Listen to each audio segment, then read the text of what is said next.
नमस्कार विद्यार्थियों, स्वागत है आप सभी का आपके अपने यूट्यूब प्लेटफॉर्म उदय एजुकेशन में। विद्यार्थियों, इस वीडियो में बात करेंगे कक्षा 8 के आपके हिंदी विषय के पेपर के बारे में, जो कि आपके आने वाले अर्धवार्षिक परीक्षा की दृष्टि से इम्पोर्टेंट है। इसमें देखिए, आपके महत्वपूर्ण प्रश्न मैं लेके आया हूँ। आप सभी विद्यार्थियों से निवेदन रहेगा, वीडियो को अंत तक देखिएगा, वीडियो को लाइक कर दीजिएगा। आपका अपना चैनल है, अभी तक आपने चैनल को सब्सक्राइब नहीं किया है तो चैनल को सब्सक्राइब जरूर कर लीजिएगा। आपके एग्जाम तक सारे विषय के पेपर अपलोड किए जाएंगे। इसमें पहला प्रश्न देखिए, लेखक बदलू को कहा करता था, क्या कहा करता था, आप जरूर बताइएगा।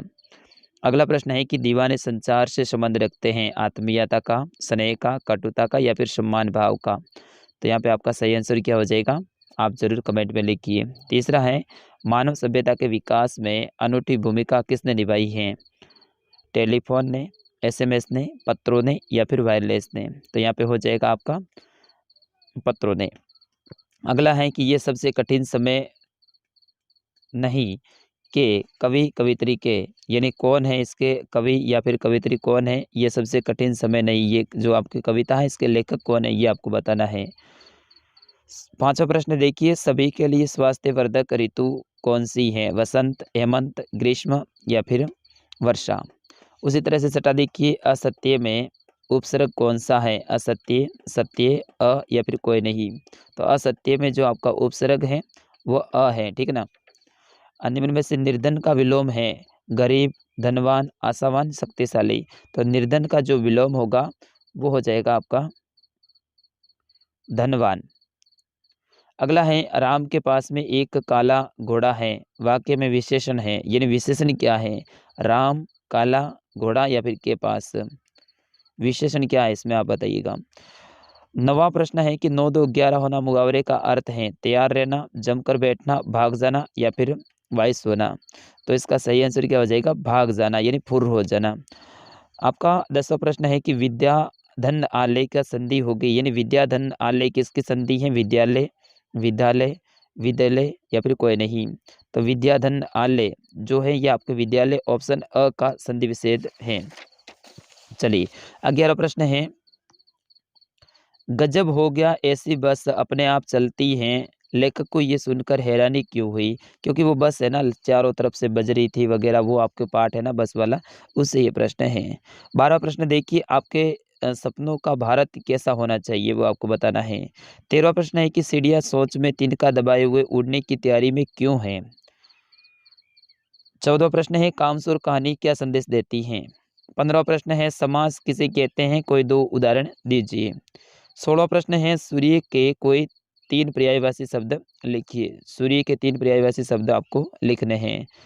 17वां प्रश्न है, राम विद्यालय जाता है, वाक्य में क्रिया है। 18वां प्रश्न आपका है कि कवि ने अपने आने को उल्लास और जाने को आंसू बनकर बह जाना क्यों कहा है। उत्तर सीमा आपको लिखनी है, इसमें 40 शब्दों में अपना उत्तर लिखना है। अगला देखिए, झरती हुई पत्ती, 1 मिनट हो, हाँ ओके। झरती हुई पत्ती थामने को बैठा है हाथ, एक से तात्पर्य क्या है, इसका भी आपको 40 शब्दों में उत्तर देना है।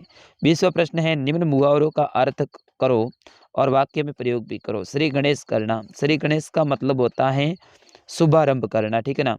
तो श्री गणेश करने के लिए, शुभारंभ करने के लिए वाक्य प्रयोग करना है।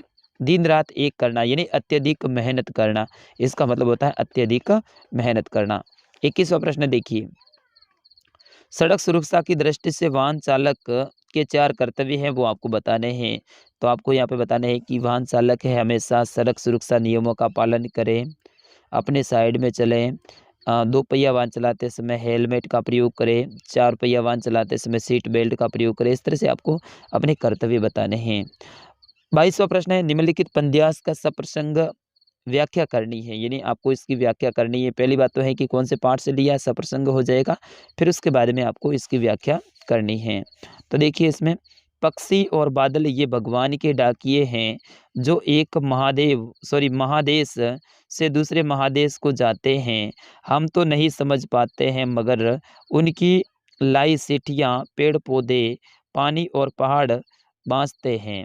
23वां प्रश्न है, अपनी बहन को विवाह में विवाह में मित्र को बुलाने हेतु पत्र लिखिए, यानी अपनी बहन की शादी है उसमें आपको अपने मित्र को बुलाना है, तो इसके लिए आपको पत्र लिखना है। या फिर अगला इसी में अथवा में आपको ऑप्शन मिल जाएगा, कोरोना काल में विद्यालय नहीं खुलने के कारण अब अपने प्रधानाध्यापक जी के से अतिरिक्त क्लास लगाने हेतु प्रार्थना पत्र लिखिए। ये नहीं आएगा प्रार्थना पत्र कोरोना वाला, ऊपर वाला आ सकता है। 24वां प्रश्न है कि निम्न में से किसी एक विषय के ऊपर आपको निबंध लिखना है 200 शब्दों में। जैसे कि कोविड, ये तो नहीं आएगा आपकी, गणतंत्र दिवस के ऊपर आ सकता है और साथ ही आपके किसी एक मेले के बारे में या फिर दीपावली, होली के बारे में आ सकता है।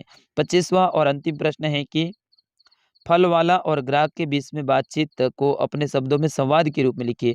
विद्यार्थियों, ये संवाद वगैरह ये सारे के सारे है ना वेरी वेरी इंपॉर्टेंट है, और विशेष तौर पे आपके जब बोर्ड की परीक्षा होगी तब तो ये सारे प्रश्न इंपॉर्टेंट हो जाएंगे। आपके अर्धवार्षिक में भी ज़्यादातर प्रश्न इन्हीं में से देखने को मिलेंगे। तो विद्यार्थियों, ये था कक्षा 8 का हिंदी विषय का पेपर। मैं आशा करता हूँ आपने पूरा देखा है और अच्छे से समझ लिया होगा। इन प्रश्नों के आंसर आपको आते हैं तो ज़रूर आप बताइएगा, क्योंकि मैं हिंदी का सर नहीं हूँ, इस कारण से मुझे भी इनके उत्तर है वो पता नहीं है, और पेपर को पूरा सॉल्व करने जाऊँगा तो वीडियो लंबा हो जाएगा। तो विद्यार्थी, मिलते हैं अगले वीडियो में, तब तक के लिए नमस्कार, जय हिंद।